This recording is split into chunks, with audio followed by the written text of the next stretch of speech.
Welcome everyone to Westcliff University's Distinguished Innovator Speaker Series, and a special shout out to the whole crew at Venture Labs in Markham, Canada, Westcliff's new strategic partner as the university expands to its first international campus in Canada.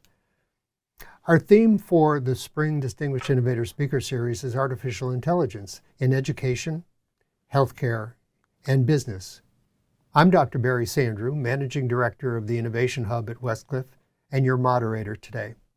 I'm really happy you were able to join us this morning.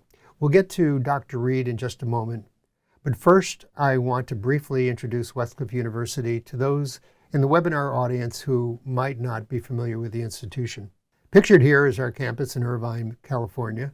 Westcliff is an accredited private institution of higher learning with over 6,000 students enrolled both live online and on campus.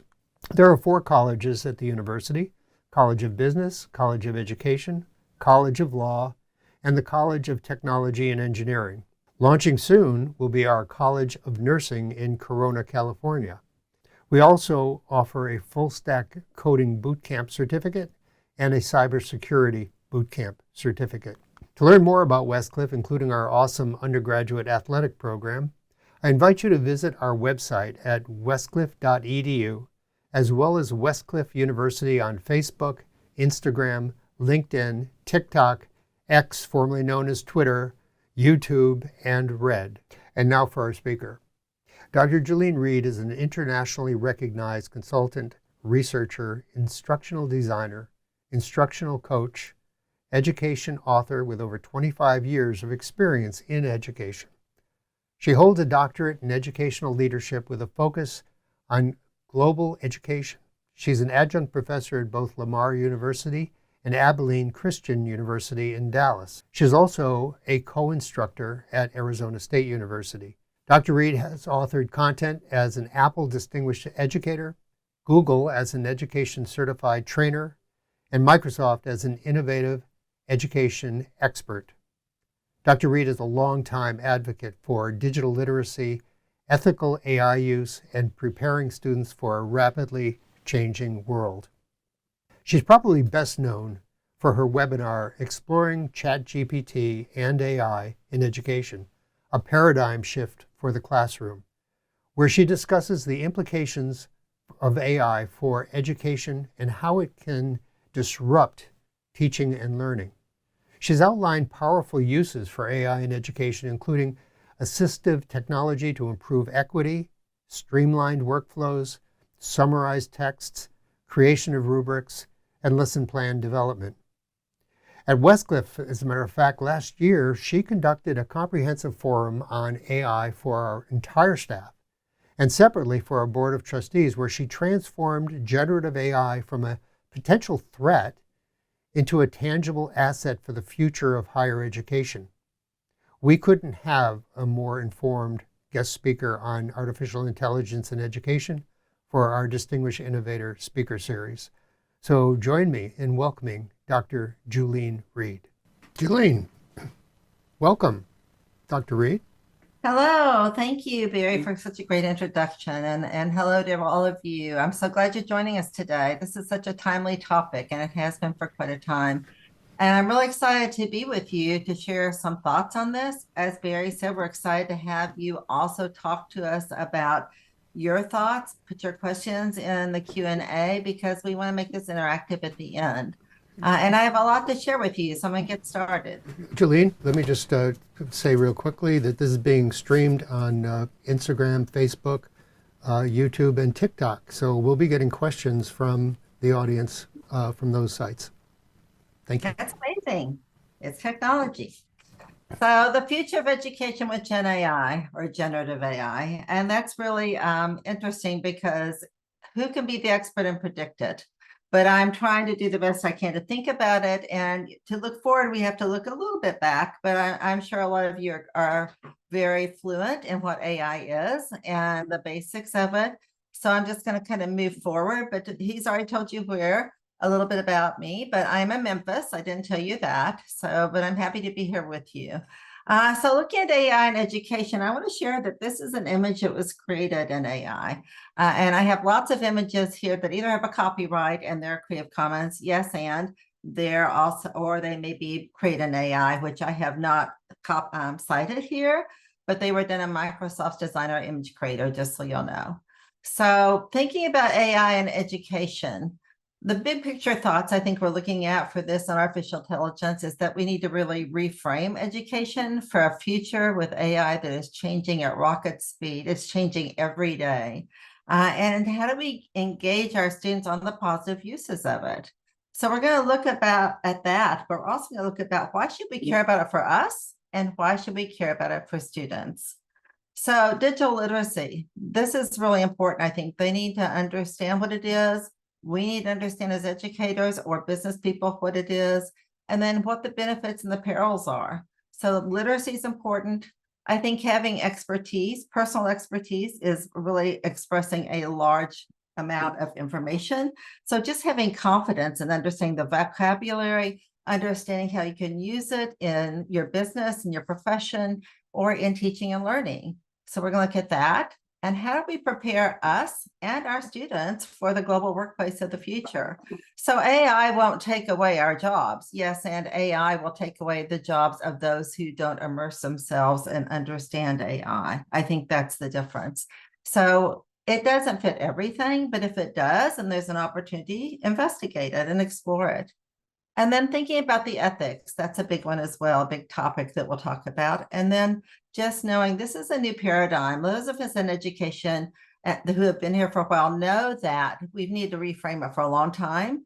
We're not teaching the way the students learn. We're not teaching in more innovative ways. And a lot of that ties to what we're strapped with as far as, routine tasks, as far as financing, lots of different things. And we'll discuss that too. But it's changing quickly. So how do we make changes in K-12 and higher ed? Because I work in both environments. So first, we'll just look at some implications. A lot of these you've already heard, I'm sure. And these are kind of the topics that we'll be talking about in these implications. So you can read those. And so just thinking about how can we streamline our workflows, whether you're a business person or whether you're a professor or a school teacher or a principal or an administrative assistant, how can you streamline your workflows? And how do you create those beginning assets in education, presentations, rubrics, lesson plans, outlines? I have worked on a global education curriculum from one of the universities that I work with. And I had outlined my whole 7-week course. And I thought, I'm just going to put this into ChatGPT and see what happens. And guess what? It was almost exactly the same. With enough information, it provided me the same topics. Sometimes it said different phrases better than I could have said them. So, I refined my text and my narrative. So thinking about how we can refine what we're doing and make it even better through the use of these technologies. And then we'll have more time for creating and less for doing. So I was working with educators. I work all over the country. I worked all over the world. But we were working on different things. I was doing things like showing them how to make a behavior modification plan, how to write some lessons for curriculum for a new lesson or a new area of study they were doing. And they were going, oh my gosh, you have saved me hours of work. So they're not going to use exactly what was given to them by ChatGPT, but they're going to take it, they're going to ideate with it, they're going to use it and massage it and make it their own to match what they are doing. So thinking about how you can do that and be more creative in whatever your role is and not have to be so tied down to those types of tasks. And then as an educator, you have more time for innovative teaching. And that's what we all look for. We want to be innovative. We want to work with our kids, those types of things. And I call kids, even at my grad level, I call them my kids. But you want to work with your students. So things for students that you can do or that have been done by educators, I know, is they look at authentic research on topic. And then they look at it when it's been created by ChatGPT or another type of AI tool, because there are all types: Claude, Gemini, ChatGPT, the Microsoft tools, all of these things that we can use. But compare them and see where the nuances are, see where what the tone of voice is, see how accurate it is. So that's why the students can understand it's not a great source for what you're doing. It's a great source to help you do what you're doing. But then look at it again and see what's accurate and see what you can really use. So I know that University of Mississippi, Ole Miss, which is just a couple hours from me, or not even that far, they let their students use AI until their final project, but they've embraced it for that. Different universities, different schools across the country have different policies. And it's amazing to see the differences between them. And there's reasons they get nervous about opening it up completely. Part of it is in K-12. It's the protecting the students' information, and then also what information is it gathering. So those kinds of things. But you'll see a lot of districts and schools doing different things. I talked to a school in Albany, New York that I'm working with this week with Microsoft Copilot. That was the other one. And they have opened it up for everybody. Now they have guardrails for the students, of course, but it's open for everyone. But thinking about the accuracy, if you're working in research and writing, and then also copyright and citing ChatGPT, and there are citation rules in MLA and APA for that. Although check your references if they're given, the references often are not correct for what you are given in a chat type of program. The references may not even match the context of what it gave you. It is getting better and it is changing, but it's great for students to be able to brainstorm and ideate for creative writing. So if you're thinking, you know, this is going to squelch my writing, it helps you think of ideas. It helps you come up with different ways to approach things. And then you can still do your creative writing, and writing is very important. But having the way to brainstorm and ideate for projects, activities, writing, making interactive lessons, students can make their own flashcards and practice questions for reviews. They can summarize long articles. So if there's a really long article and they want to summarize it, they can get it quickly in just bullet points, and they can get class notes on it for their studies. And teachers can get their vocabulary list or whatever they need to get for that if they're in K-12. So for your writing, it is how you're using it and what your writing prompts are for your students. What are you wanting them to do? That, I think, is the most important part. But if you look at all the tools out there for writing, AI, like I have used Grammarly for years, not to promote a company necessarily, but just because when I'm writing my student comments, it would be a bit of a mess if I didn't have somebody behind me following up and checking my grammar and my spelling. And so that's Grammarly that does that for me. But there are lots of tools that help you, and just putting it in a generative AI or AI tool of some type, you can check, you know, will you make this more concise? Will you look for my grammatical errors? Can you check my spelling? And so it makes them actually help with their writing skills. That makes them a better writer. And I think one of the most important things, and I know there are a lot of ELA students across the country that are teachers who teach ELA, you can look at different Lexile reading levels, and for students that need differentiation in their reading level, or when an article brought down to them in a different reading level, so it's on their level that they can read and understand. So lots of ways to adjust those reading levels. But thoughts to ponder. And these are things that have been questions for quite some time since that webinar he talked about long ago that I did last year. Should it be blocked or unblocked by default? And those are conversations that lots of districts are having. Several states now, California included, where Westcliff have guidelines for using AI. They're not rules, they're guidelines. And more are joining that. But there are more states that don't have any guidelines yet. Should they disclose if they use it and how they use it? Well, I think yes. You all have to make your own decisions. I don't think it's that you want to teach them to cheat, and I don't think it's cheating. They're using it for a very productive reason, and we'll talk about that even more in a second. But they should disclose how they use it. You know, I told that university when I was making those curricular lessons for global education, I said, I want you to know I put this in ChatGPT and this is what I got. She says, that's awesome. You know, as long as it's your ideas and it's also your course topics you want to cover, because I didn't like all of their topics because I'm very picky about global education, then it's fine. If I found a phrase that said it better, why not? You know, so teachers, I think especially, feel like, oh, I'm cheating. And teachers also have to get over that mentality. It's not cheating. It's using a tool that helps you. And then you should cite it. And when I say this in K-12, higher ed, yes, but even in my undergrad classes with my students, You should cite it depending also on the purpose. Yes, if I'm just doing a quick classroom activity or a quick activity and it's not going to be published or anything, that's different than if I'm doing a scholarly research paper or some scholarly writing, or if I'm doing an essay or a term paper.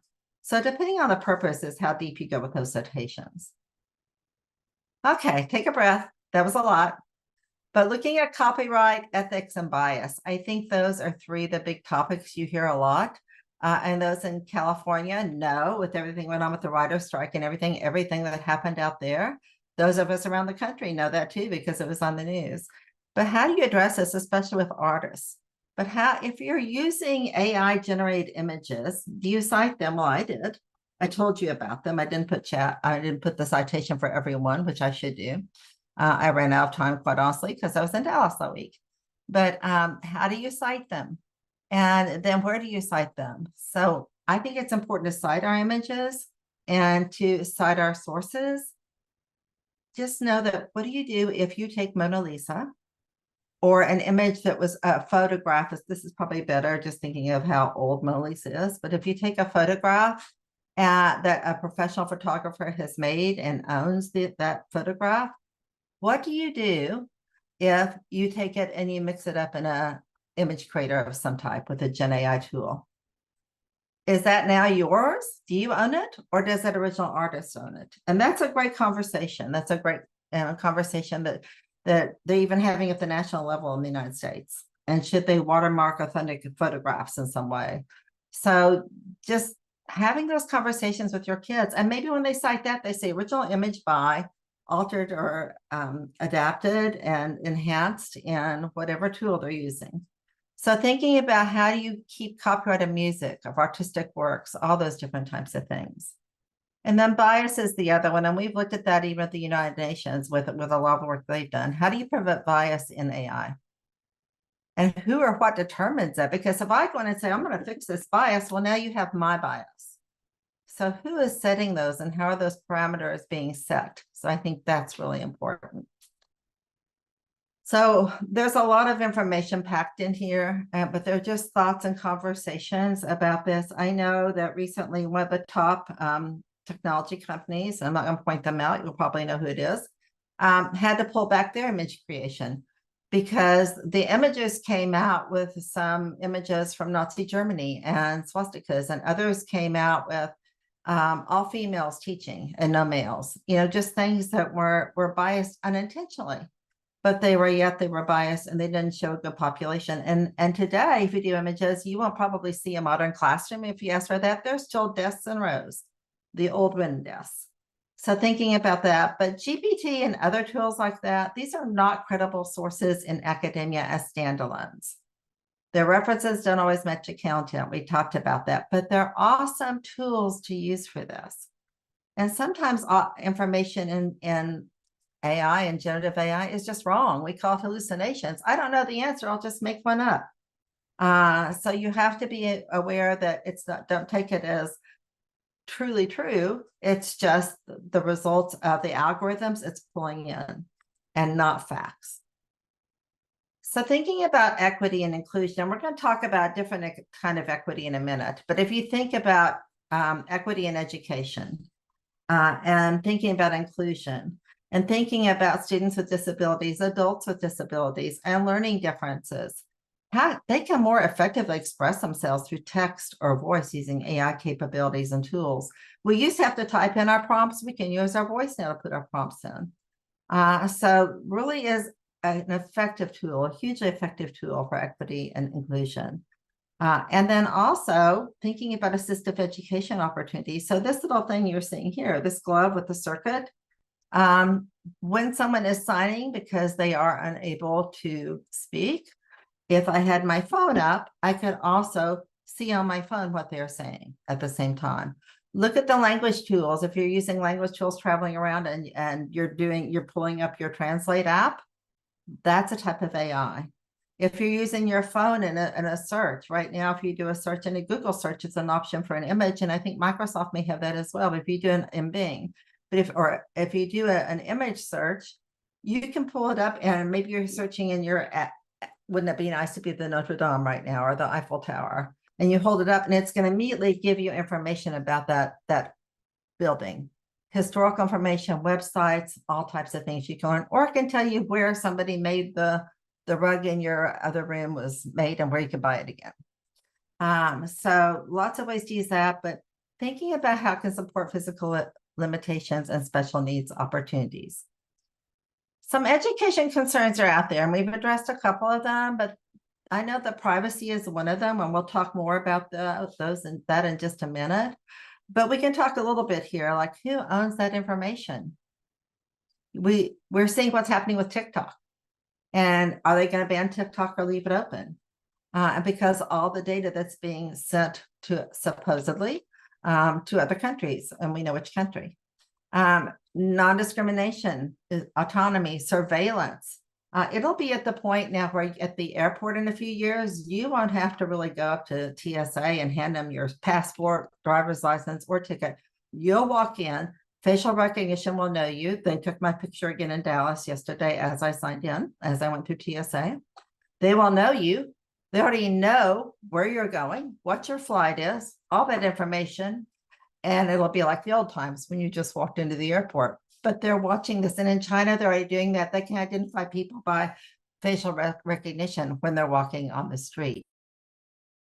So all that privacy is of concern, especially if you're working with students that are of a young age that are below, the government ages for privacy and security, like COPPA and different things like that as well.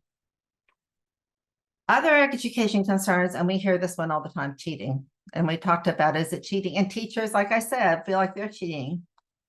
Well, is it cheating? And if we're giving them the types of questions and tests and things that they can pull up that answer in AI and do a good answer, or get a good answer, a good response, is that the right type of question we should be asking? So is it cheating? It depends on how they're using it. I had an undergrad student that I had a video they were to watch in their course, answer 4 simple questions. Would have taken at most for this one activity 10 minutes. It was about technology in the days of artificial intelligence and chess. And my response looked like a dissertation all of a sudden. And the citation was for the Vietnam War. I was like, this makes no sense. So you know your students, you know their voice, you know how they write.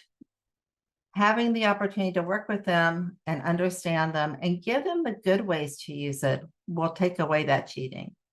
And if they do make a mistake, help them fix it, especially in K-12. We used to say, what a better place to make a mistake than here. Don't do it when you're at Westcliff. When you're at Westcliff, they're going to support you, but you better have your ducks in a row a little bit.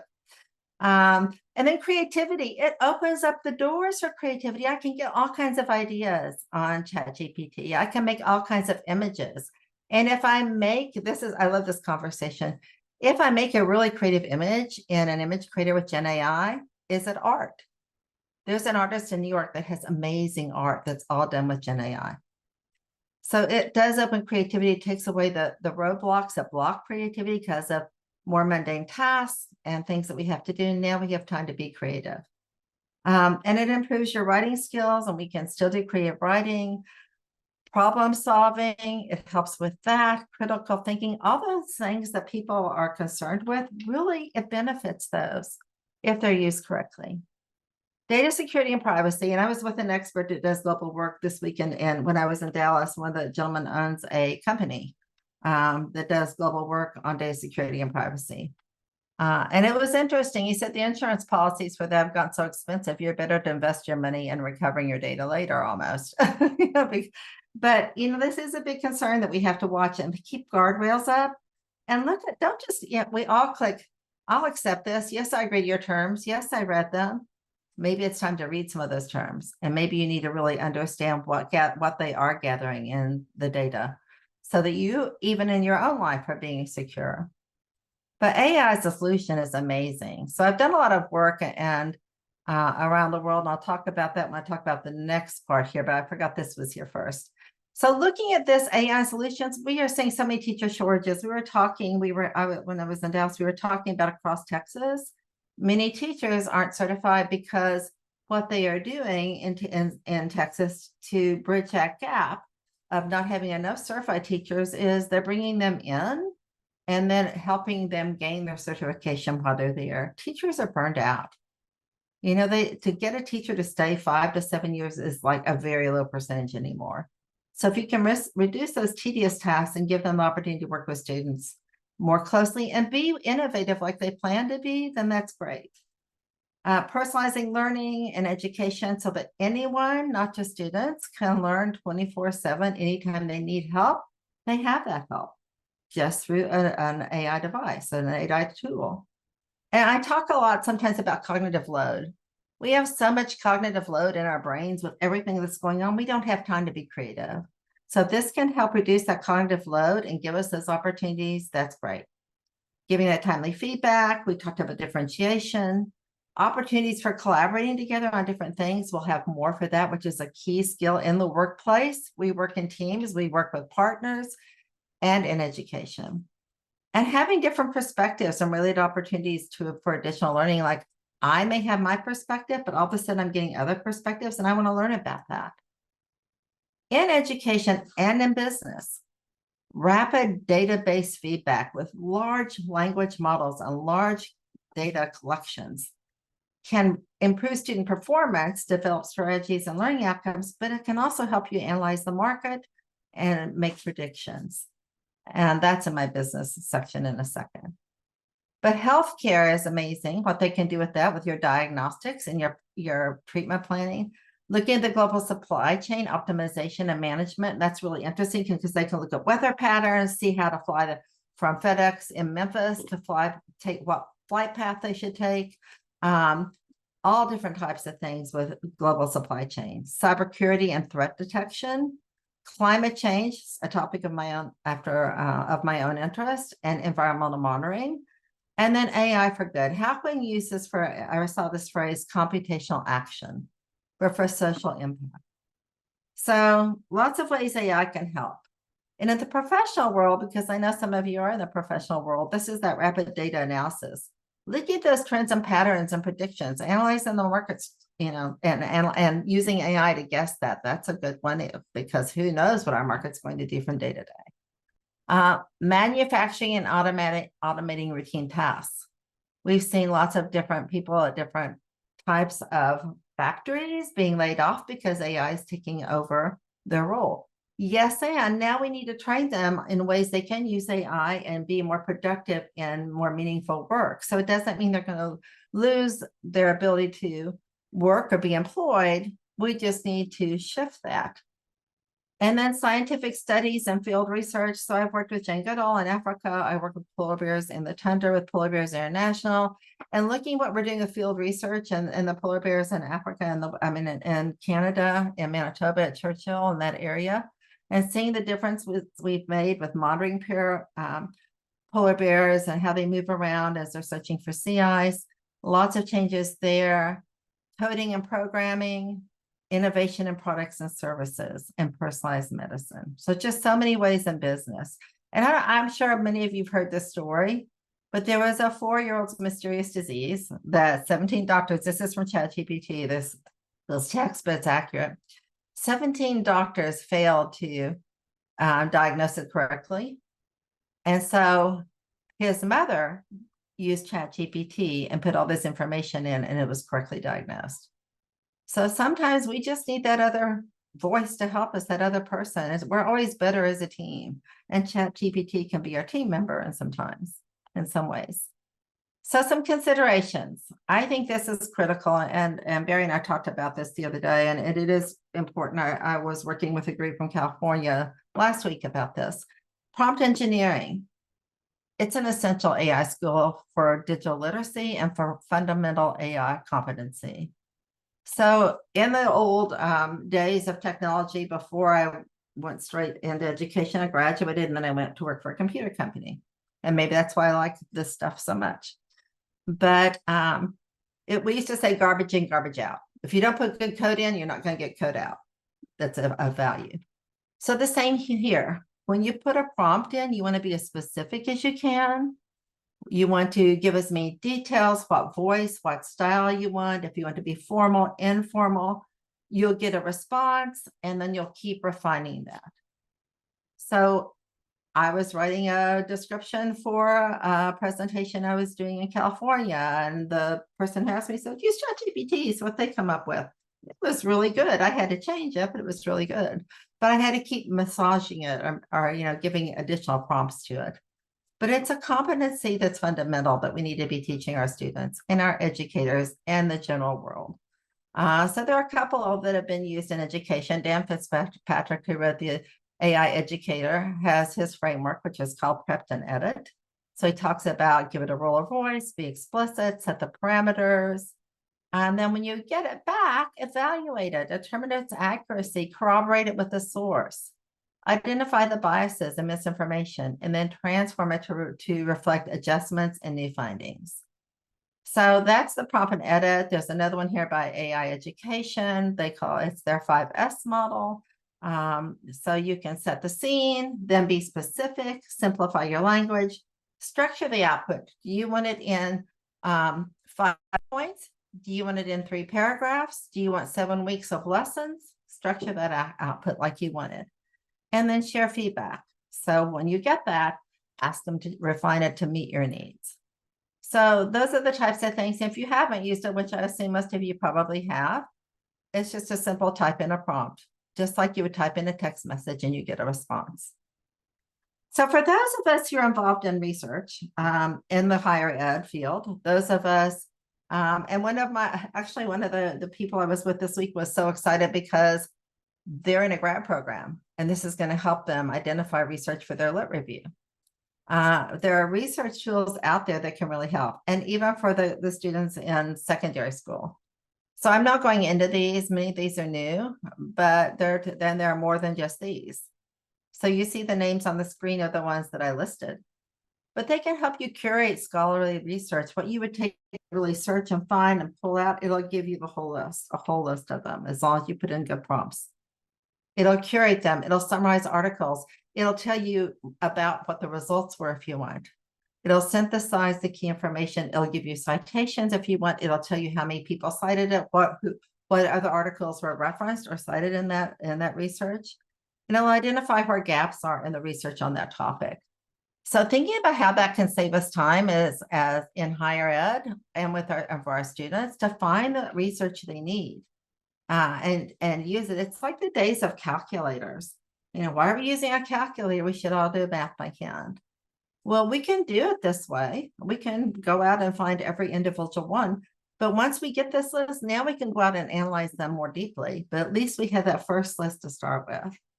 And when I was doing my doctoral work, I worked in Malawi. And when I was doing my research in Malawi, and I came back and I did qualitative. And so I had so many transcripts to analyze, and they were all recorded, but I put in a tool, and there are many. This is what I used, Otter AI. And it wasn't perfect, but I didn't have to type every word. I could listen and just make my edits as I was transcribing the research that I'd received. So thinking about AI in the future, that's a lot of information we've already covered, and I want to have time for us to talk. So looking at AI in the future and what it's going to be like, we can't predict 5 years from now. We can't predict 10 months from now. I can't even predict tomorrow half the time with AI. But know this, the future is now. Your students are using AI already. They're using it in their work, whether you know it or not. They're using it in their everyday life. We are. If you have a robot vacuum cleaner, if you're using your phone, if you're shopping on Amazon, if you're using that navigation app in your car, those are all types of embedded AI. So it's everywhere around us, maybe even in your appliances. So it's there. So whether we say students can or can't use it, it's there, and they are using it. So how are they using it in your classroom? How are they using it in your, how are you using it in your business? Who's using it? How can we make my business team be more productive by using AI? So now I can have them do the things I need them to do. How could they create a presentation for a big company meeting, a big corporate meeting, and now they can get more detailed about what's going to be involved in that meeting, what other things need to be brought up in conversations. So thinking this is a paradigm shift in business, but in education, it's an opportunity that we've needed for a long time. And how are we going to prepare our students and our educators or your business people for the AI world, because we owe it to them to do that, and they're immersed in it, and it's going to be more and more immersive as they move forward.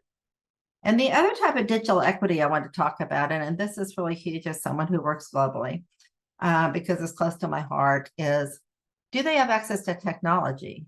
Do they have a computer? Do they know how to use AI? Do they have access to an AI tool? Do they have the bandwidth to support it? It's an economic divide. It's a global divide.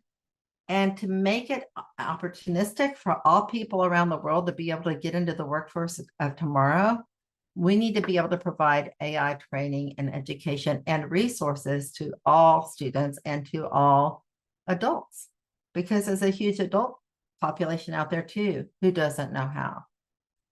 So I think that's the other time when people talk about digital equity or equity, I think of it in a whole lot of different ways. Even in America, in the United States, there's a huge inequity between schools and districts and people. They may not have any access at home, or in the rural communities. Often that's a problem too. So that's another thought. As we go into the future, how do we make this equitable for everyone so that everybody can be a participant in it? So we have to think about, as educators, how do we teach and how we support student learning outcomes and successes? So we have to reframe how we learn, how we teach, how students learn, how we teach, and what assessment looks like. So my question is, if I can search it in 3 seconds, why do I have to memorize it? And you'll hear that from kids. You know, if I can find this answer, why are you making me go memorize it? And the truth is, I don't care how you learn it if you learn it. If I can have a conversation with you and you can tell me, I don't know if I use this example, but what the causes of the Vietnam War were, I don't care if you learn that from a research paper, if it's accurate. I don't, and it's just to get basic knowledge. It's not for a paper or a scholarly paper of any type. But if I just want to know if you know this and understand it, I can have that conversation with you. And if they can search something in 3 seconds, why do they have to memorize it? How many times do you think, oh, I don't remember that artist or that who was in that TV show, and you pull up your phone and you have it in a second? That's the world we live in. So we want teaching and learning. Kids get so disengaged because what they're learning is not what they want to learn. It's not authentic. They'll never use it again. It's not real world, and it's not relevant, and they don't feel like it's making a difference. They want to make a difference. They see the way we are in this world and things that are happening. And back to my topic of climate, and what can I do to make a difference? Whether it's in your neighborhood, whether it's in your school, whether it's your family, whether it's globally. So it needs to be authentic, real world, and relevant. And we need to take away that cognitive load of those. Let's just do those simple, give them a study guide, have them read the book, give them a test, done. Let's take that away and help teach them in different ways to promote higher level thinking skills and cognitive processing and promote deeper understandings. And that's what a lot of us have wanted to do for a really long time, and our hands have been tied to do it sometimes. And there are teachers that honestly, they don't know how to do that. They need that guidance because they have that textbook and they have that teacher's guide. They don't have a clue, and they don't have time to learn it because they're so inundated with the other tasks. We want to be flexible and agile in the things that we're doing. And one of the things we do at one of the universities where I work is we with the undergrads, we talked about John Dewey's 4 learning impulses, and constructivism is one of them. So active learning and constructing knowledge, that's not a new concept. I was laughing at one of the students was talking about when she was responding to the Dewey's impulse of, I can't remember which one it was, but talking about, can you describe what this one impulse is and give an example? She went straight to technology, and it's like, oh, he didn't even have technology there. You kind of missed the point here. So, but thinking about activity and active learning through constructivism and creating that knowledge, not just being fed it and giving a test over it. So for assessment, think about how they learned. How are your students learning? What are they doing to learn? And how are they being assessed? And then focus on things like creativity, project-based learning, critical thinking, and deeper learning. And Barry's going to talk to this in just a second. But these types of things people worry about, but if you're doing it well, you'll still have critical thinking. I put that bold, they'll still be there because you're analyzing different things, and they can do deeper things and be more creative and have deeper learning. And personalized learning, you don't learn by textbooks, you learn by individual experiences. Everybody learns differently. So we need to have personalized learning experiences and promote student agency with voice and choice. We call it COVA, C-O-V-A. Choice, ownership, voice, and authentic learning experiences. So having that personalized learning opportunity that is given to us so quickly and so easily with artificial intelligence, and promote student agency. When I say voice and choice, how are they learning a topic? Do they always have to learn the same way? Could one student watch a video, one student read a book, one student do something else to learn it? And then for voice research on the website. And then how are they demonstrating their understanding? Do they all have to take a test? Do they all have to write an essay? Do they always have to take a test to write an essay, or can they create a video? Could they also do, and this is what my students are doing this week, they can create a video, they can do presentations, and these are grad students with voiceovers, lots of ways that they can demonstrate their understanding. Not everyone is good at test taking. So thinking of, and not everyone's great at writing, although I wish they were. You know, we want them to be, but not everyone is. So we want to develop a student agency where they take ownership of their own learning, and they'll do that. They get excited. They may not even learn the same topic at the same time. They know their scope of work. There's a teacher in my grad course that he gave them what the scope of work was and the goals for the semester, and they were able to kind of make their own learning plan. That's a lot for a teacher with a lot of students, but it was really innovative. And so how are they learning and how they demonstrating understanding? So I have a rocket here, was totally out of, I was telling the others earlier, totally out of, it's not at all like the other images I gave you, but I put a rocket here on purpose because this is changing so fast, we're blasting off into it at rocket speed.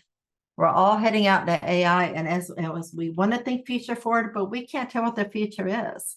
When you say, what's the future of AI in education? I can tell you what I think, what I've read, what I've researched, what it is before, what it is today. I can't even tell you for sure what it'll be tomorrow, but I probably can't. But in a month, it may have changed a lot. So what we do is we take what we know and know it's going to change. We have to be always aware of that. But it's like after COVID or during COVID, educators got so many tools and they couldn't use half of them. They were provided by government funding during virtual learning. And if I say this to teachers, they start laughing because they didn't. They maybe found one or two. So we want to stay focused. Don't get lost in AI. Stay focused on your learning goals and curricular objectives. It's all about purpose. What are you doing? Why are you doing it? Why are your students doing this? And then backwards design it, like Brantway goes, backwards design it and figure out what you're going to do with it. So just because it's there, you don't have to use it. Use it when it makes sense. Yes, and learn it, play in it. It's so much fun, and explore it and understand it. Just know the vocabulary, if nothing else. But I think it's important we provide experiences to educators and to students so they know what it is. They know how to use it.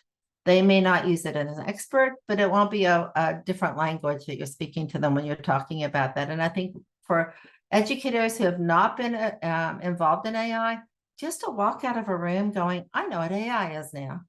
That's huge. And some are scared of it.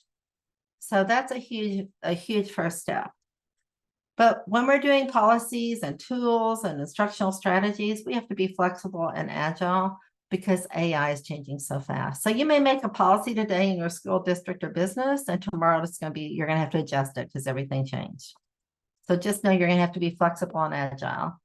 But we want to create AI literate students who are ready for the future. We want our business people to be the same way. We want our teachers to be the same way. So as what we're doing at one of our universities, and this is undergrad, and I would say they're freshmen, and they are, but I have students from 18 to I have one that's in his 40s. They're all different ages. He hasn't been in education for years. So they're all over the place. One is the manager of Starbucks, and it's his first time back in education for 8 years. So we have to help them learn this AI. So we've given them, we talk in education a lot about choice boards, and that relates to COVA and choice ownership voice. So we've given them this choice boards at Arizona State in our undergrad class where they have different topics, what these tools can do.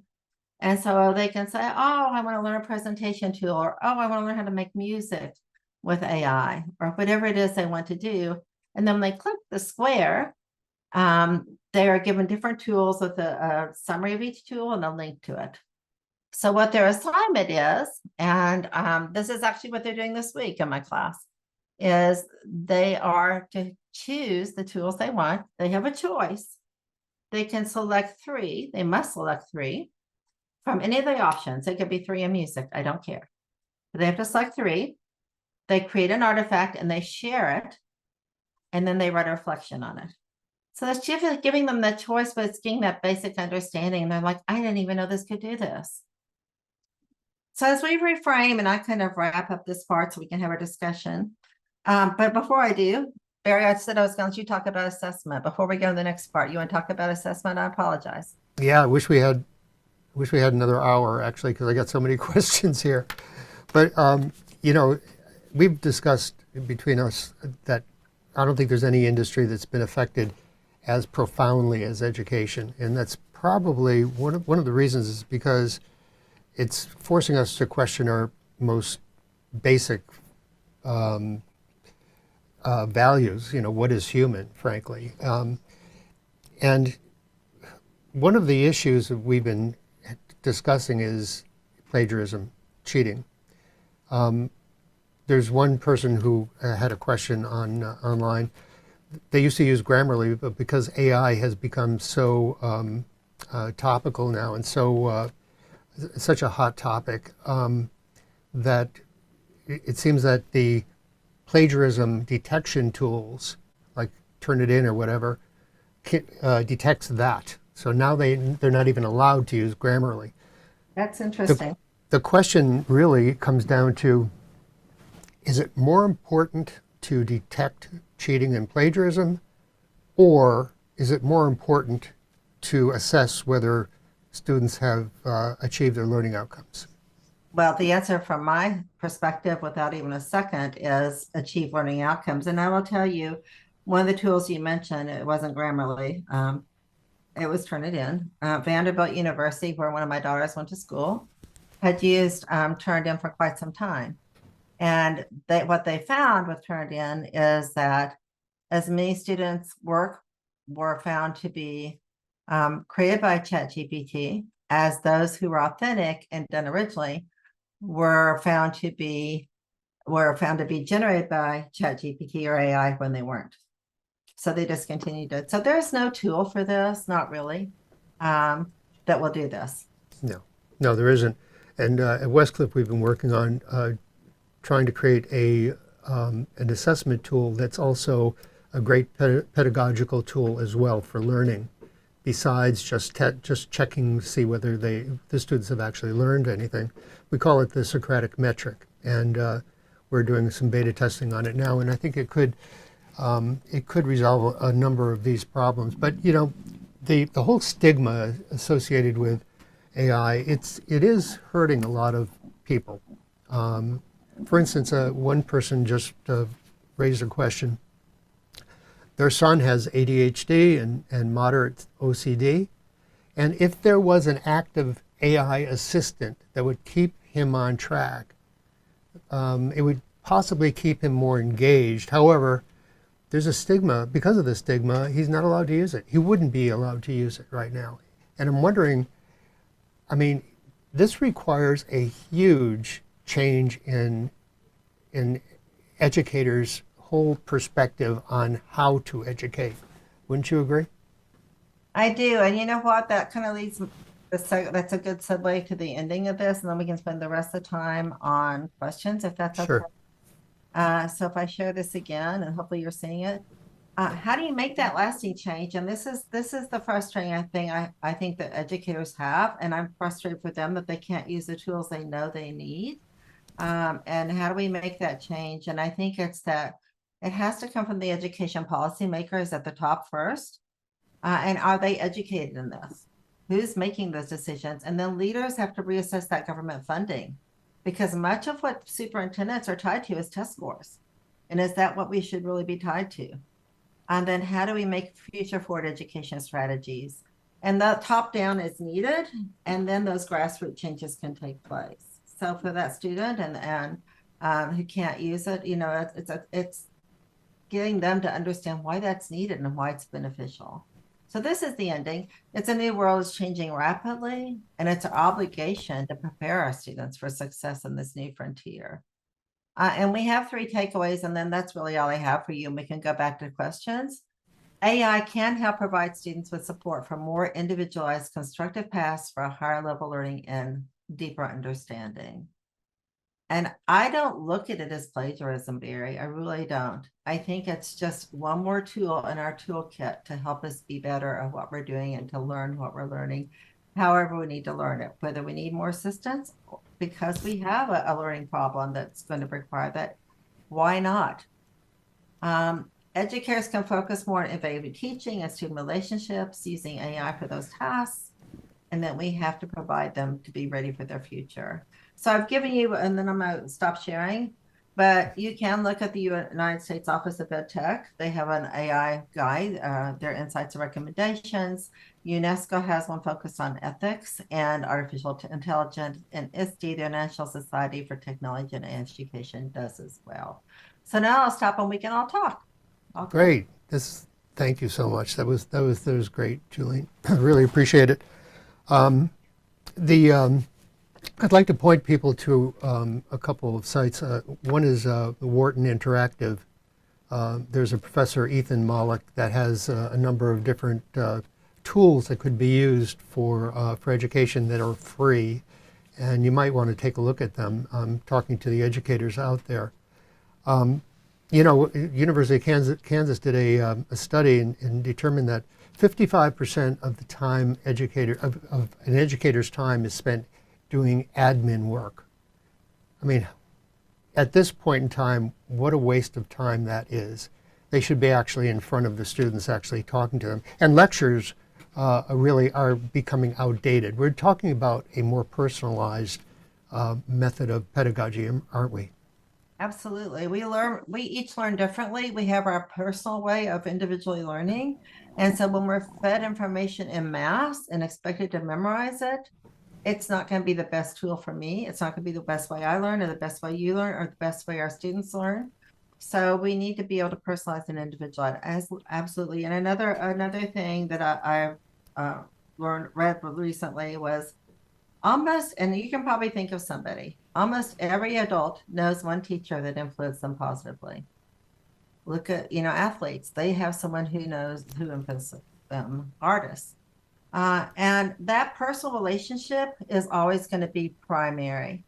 And so the more we can get rid of those tasks, we can work with those students, and that'll help us develop what they need from us and give us our joy back in teaching. There's a quote, somebody quoted Socrates, but I don't know if it really came from him, but basically learning should be sparking a flame rather than filling a vessel.